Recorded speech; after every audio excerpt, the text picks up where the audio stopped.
तो चलिए let's get started. तो इससे पहले जो है मैंने सारा बेसिक जो है मैंने आपको पहले बोला था, इस चैप्टर के बेसिक को मैं 2 पार्ट्स में डिवाइड करूंगा। इक्वेशन टॉपिक है, फिर मैट्रिसेस के भी हमने पढ़ने हैं, तो वो हमने पार्ट 1 में कर लिए हैं, ये पार्ट 2 है। जिन्होंने भी अभी तक पार्ट 1 नहीं देखा है मैं डिस्क्रिप्शन में लिंक डाल दूंगा, पार्ट 1 आप पहले देख लीजिए, फिर आपको और क्लियर हो जाएगा। ठीक है, तो स्टार्ट करते हैं इसको। तो इससे पहले कल जो हमने करा वो इंटरनली एक्सटर्नली सेक्शन फॉर्मूला वाला जो था वो मैंने आपको कराया था। तो नेक्स्ट हम आज स्टार्ट कर रहे हैं। देखिए ये कुछ प्रॉपर्टीज हैं, इसके बेसिक जो है आपको पता होने चाहिए। 1 बाय 1 में हम इसको स्टडी करेंगे। देखिएगा स्क्वायर की अगर मैं बात करूं तो स्क्वायर में चारों साइड्स इक्वल होनी चाहिए। ठीक है, स्क्वायर में चारों साइड्स इक्वल होने चाहिए और उनके डायगोनल्स भी इक्वल होने चाहिए। क्लियर, ये प्रॉपर्टीज हैं, आपको पता होनी चाहिए। नेक्स्ट रोम्बस की अगर मैं बात करूं तो रोम्बस क्या होता है, उसकी भी चारों साइड्स इक्वल होती हैं मगर इसके डायगोनल्स इक्वल नहीं होते हैं।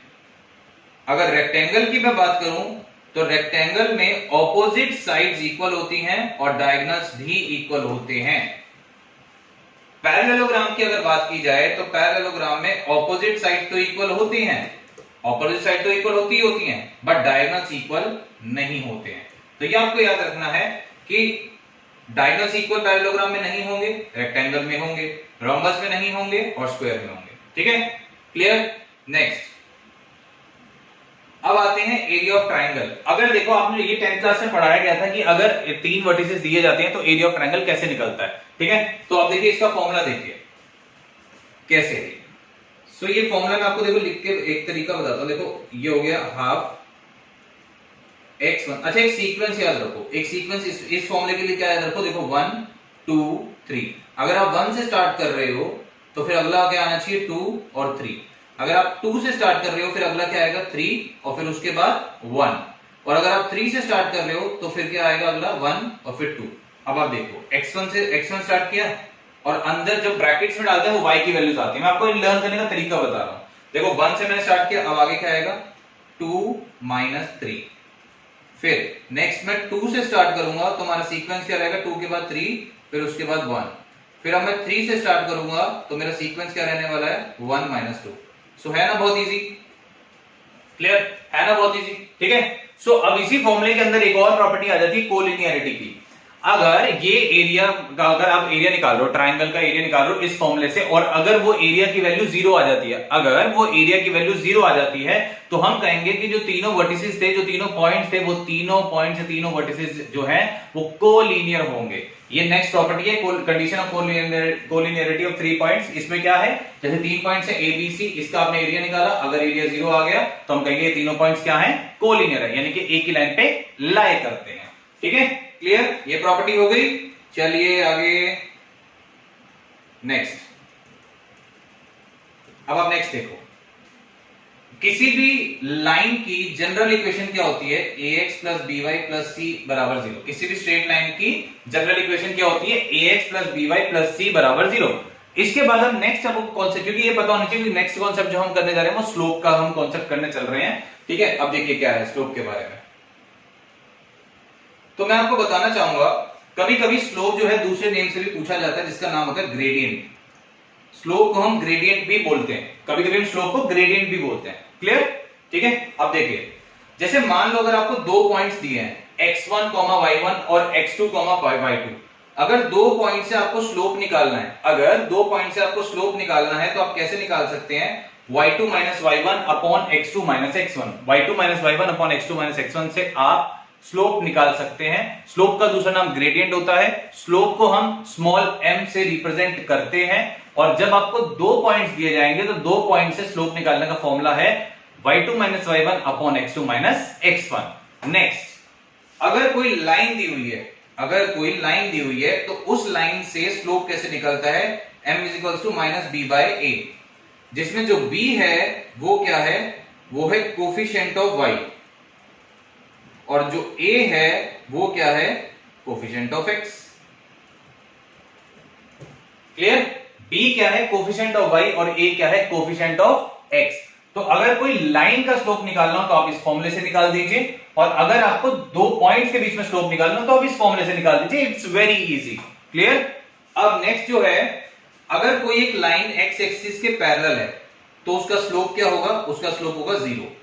और अगर कोई भी लाइन एक्स एक्सिस के परपेंडिकुलर है तो उसका स्लोप जो होगा वो क्या होगा, अनडिफाइंड।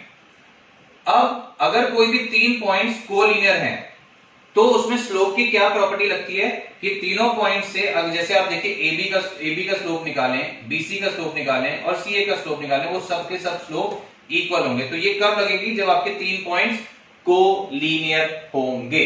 क्लियर। नेक्स्ट, अगर एक्स एक्सिस की इक्वेशन पूछी जाएगी, एक्स एक्सिस के आपसे equation, what is the equation of x axis, तो सिंपल है y इज इक्वल टू 0। और अगर the equation of y axis, तो सिंपल है x इज इक्वल टू 0। बहुत सिंपल। तो दीज आर द बेसिक्स को दिमाग खोल के, कान खोल के ज्यादा से ज्यादा दिमाग लगा के सुनिए, क्योंकि बेसिक्स अगर एक बार आपने स्ट्रॉन्ग कर लिए तो एक्सरसाइज करना बहुत बड़ी बात नहीं है। बहुत इजी ट्रिक से आपके पास एक्सरसाइज भी हो जाएगी। ठीक है, चलिए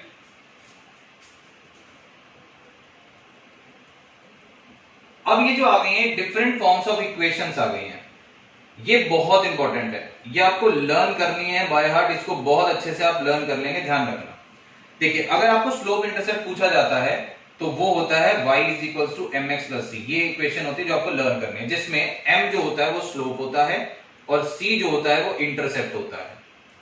और वहीं पे अगर आपको 1 पॉइंट फॉर्म या पॉइंट स्लोप फॉर्म दी हुई है, सॉरी हाँ 1 पॉइंट फॉर्म या फिर पॉइंट स्लोप फॉर्म, कुछ भी बोल सकते हैं, अगर आपको दिया हुआ है तो उसकी इक्वेशन क्या है, y minus y1 is equal to m into x minus x1, जहां पे m जो है वो स्लोप है और जो x1 और जो y1 है वो पॉइंट है। तो अगर आपको एक पॉइंट और एक स्लोप दिया जाएगा तो आपको पॉइंट स्लोप फॉर्म यूज करनी है। ठीक है, नेक्स्ट है 2 point form. Next is 2 point form. अब ध्यान से सुनिएगा, देखिए 1 पॉइंट फॉर्म क्या था, y minus y1 is equal to m into x minus x1, है ना। अब जो हमने सबसे पहले m का फॉर्मूला किया था वो क्या था, y2 minus y1 upon x2 minus x1। तो ये जो 2 पॉइंट फॉर्म बनती है, जैसे आप ये जो देख रहे हैं 2 पॉइंट फॉर्म जो है कहां से बनी, 1 पॉइंट फॉर्म से ही बनी। ठीक है, तो आपको डायरेक्टली लर्न करना है और ये कब यूज करना है, जब आपको स्लोप नहीं दिया जाएगा और 2 पॉइंट्स दिए जाएंगे। स्लोप नहीं दिया जाएगा, 2 पॉइंट्स दिए जाएंगे, तब आपको अगर इक्वेशन निकालनी है तो हम इसको यूज करके इक्वेशन निकाल सकते हैं। Next is your intercept form. देखिए अब इंटरसेप्ट फॉर्म क्या है, इंटरसेप्ट फॉर्म ये कहती है कि अगर कोई भी लाइन x एक्सिस को a इंटरसेप्ट पे कट कर रही है और y एक्सिस को b इंटरसेप्ट पे कट कर रही है तो इसकी इक्वेशन हो जाएगी x by a plus y by b बराबर 1। क्लियर। ठीक है, अब एक और बहुत अच्छी सी बात आ गई है। देखो अगर आपको 2 लाइंस दी हुई है, ये 2 लाइंस है, ठीक है, a1x plus b1y plus c बराबर 0, a2x plus b2y plus c बराबर 0। अगर आपको ऐसे 2 लाइंस दी हुई है, ठीक है, क्लियर, जैसे यहाँ पे a1 है, b1 है, c1 है, a2 है, b2 है, c2 है, ऐसे 2 लाइंस अगर आपको दी हुई है तो अगर आप रेशियो निकालो, अगर वहां पे आप रेशियो निकालो, जितना a1 बाय a2 आ रहा है उतना ही b1 बाय b2 आ रहा है, उतना ही c1 बाय c2 आ रहा है, तो हम कहेंगे कि वो दोनों लाइंस कोइंसिडेंट लाइंस होंगे। अब कोइंसिडेंट लाइन कौन सी होती है, देखो जैसे एक ये लाइन हो गई, ठीक है, इसी के ऊपर एक और लाइन लाई कर रही है तो हम कहेंगे दोनों लाइंस कोइंसिडेंट लाइंस है। क्लियर हो गया। ठीक है, नेक्स्ट, अगर आपका सिर्फ a1 बाय a2 और b1 बाय b2 का रेशियो ही बराबर आ रहा है, वो c1 बाय c2 वाला बराबर नहीं आ रहा, हम कहेंगे वो दोनों लाइंस क्या हैं, पैरेलल है। और अगर आप कर रहे हो a1 a2 plus b1 b2, a1 को a2 से मल्टीप्लाई किया, फिर b1 को b2 से मल्टीप्लाई किया और ऐड करने पर अगर 0 आ गया तो हम कहेंगे कि वो दोनों लाइंस क्या हैं, परपेंडिकुलर लाइंस। ठीक है, अब नेक्स्ट मैं आपको बता रहा हूं, जो नेक्स्ट मैं आपको बात बता रहा हूं ये ना आपका एक्सरसाइज में यूज होगा बेटा, तो ध्यान से सुनना। अब मान लो कोई एक लाइन दी हुई है, ये वाली, ठीक है, एक ही लाइन दी हुई है और पूछ रहा है इस लाइन के पैरेलल लाइन कौन सी होगी, ऑप्शन दिए होंगे, तो आपको सिर्फ ये चूज करना होगा जिसमें कांस्टेंट की वैल्यू चेंज हो रही होगी। बाकी ax मैं यहां पे इसी के नीचे लिख देता हूं, बाकी देखिए जैसा ax है वैसे ही इसमें ax दिया हो और इसमें वैसे ही bx दिया हो, सिर्फ एक कांस्टेंट की वैल्यू चेंज है, यानी कि इनकी वैल्यू जब चेंज होगी सिर्फ, बाकी सारा पार्ट सेम है, तो हम कहेंगे कि वो लाइंस पैरेलल लाइंस है। सिंपल सी बात, वो लाइंस पैरेलल लाइंस है, सिंपल, क्लियर। ठीक है, नेक्स्ट, अब अगर जो अभी हमने पैरेलल की बात करी वही अगर हम परपेंडिकुलर की बात करेंगे तो देखो कैसे करना है, क्योंकि देखो अब हमारे पास वो लॉन्ग मेथड तो करने नहीं, इतना टाइम तो है नहीं भाई, टाइम कम है, पेपर है भाई, उसमें टाइम स्लॉट हमारे पास कम होता है, क्वेश्चन बहुत ज्यादा होते हैं, तो आप जितना शॉर्ट मेथड में कर सकते हैं उतना अच्छा रहता है। ठीक है। तो अगर अभी मैंने आपको क्या करा है कि अगर किसी लाइन कोई पैरेलल है तो हम कैसे करेंगे। अब मैं बताऊंगा कि अगर कोई भी एक लाइन परपेंडिकुलर होगी तो कैसे करना है आपको। देखिए मान लो एक ये लाइन दी हुई है ax + by + c = 0। अगर इसके परपेंडिकुलर ढूंढना है ना तो ये जो कोफिशिएंट होगा y वाला, इसको पहले तो आप x से मल्टीप्लाई कर दो, x से, तो ये हमारे पास हो गया bx, और जो ये a है ये y से मल्टीप्लाई हो जाएगा, बीच में लगाओ माइनस, और जो ये कांस्टेंट है ये चेंज होगा, ये कुछ और होगा। तो इस तरीके से हम परपेंडिकुलर लाइन देख सकते हैं, ऑप्शंस में दिया होगा वहां से चूज कर लेना। सिंपल सा बस ये लॉजिक आप ध्यान रखना कि जिसमें भी जो है इसका ऑपोजिट मल्टीप्लाई हो रहा हो, बीच में माइनस आ रहा हो और कांस्टेंट अलग हो, that is perpendicular line. Clear? ठीक है, सिंपल है। नेक्स्ट,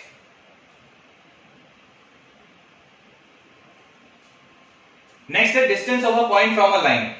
जैसे आप मान लो कि ये एक पॉइंट दिया हुआ है और ये एक लाइन दी हुई है ax + by + c = 0। तो अगर आपको डिस्टेंस निकालना है तो आपको क्या करना पड़ेगा, जो x का कोफिशिएंट है वो मल्टीप्लाई होगा इस पॉइंट से, और जो y का कोफिशिएंट है वो मल्टीप्लाई होगा इस पॉइंट से, और प्लस आ जाएगा कांस्टेंट अपॉन में √a² + b² का मॉड्यूलस। क्लियर? सो अब जो हमारा आने वाला है ये हमारा लास्ट टॉपिक होगा, ठीक है, इंटरसेक्शन ऑफ टू लाइंस। ये बहुत इंपॉर्टेंट है, इंटरसेक्शन बहुत इंपॉर्टेंट है। तो अगर आपको वीडियो अच्छा लग रहा है, नॉलेजेबल लग रहा है, अगर आपको अच्छी रिवाइज हो गया, कुछ बच्चों को तो रिवाइज हो गया होगा, कुछ बच्चों के पास जिनके पास 11th 12th में मैथ्स नहीं थी, तो थोड़ा थोड़ा आपको समझ में आ गया होगा, बाकी जब एक्सरसाइज करेंगे तो और अच्छे से क्लियर हो जाएगा। ठीक है, तो वीडियो को लाइक कर दें, शेयर कर दें, और जिन्होंने भी अभी तक चैनल को सब्सक्राइब नहीं किया है चैनल को सब्सक्राइब कर लो यार फटाफट। ठीक है, तो लास्ट टॉपिक है। अब देखिए, अगर the equation of any line passing through the intersection of two lines. अब मान लो मैं आपको बोलता हूं कि एक लाइन की इक्वेशन निकालो जो दो लाइन के इंटरसेक्शन से पास होती है, तो क्या होगा। जैसे आपको क्या करना होगा, ये दो लाइंस दी होंगी, ठीक है, तो आपको क्या लिखना है, पहली लाइन लिखी प्लस लैम्डा टाइम्स ऑफ दूसरी लाइन बराबर 0। इसका हम यूज करेंगे जब एक्सरसाइज आएगी ना, तब वहां यूज करेंगे। पहली line plus lambda times of दूसरी लाइन इक्वल टू 0, फिर वहां से इक्वेट करके हम आंसर निकालते हैं। तो ये था हमारा बेसिक्स, जो आज हमारा इक्वेशंस टॉपिक का बेसिक्स रिवाइज हो गया है पूरा।